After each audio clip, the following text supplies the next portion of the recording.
ఆయన నీ ఆహారమును నీ పానమును దీవించును. నిర్గమకాండము 23వ అధ్యాయము 25వ వచనము.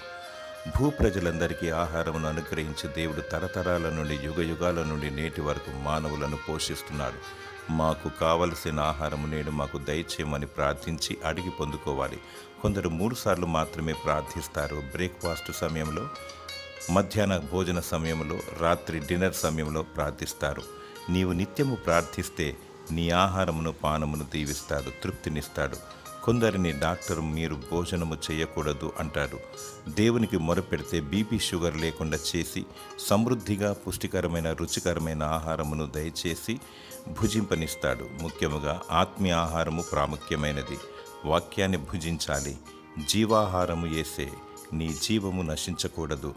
నీ ఆహారమును పానీయమును దేవుడు దీవించి మరియు జీవాహారము నీకు దయచేయునుగాక. ఆమేన్.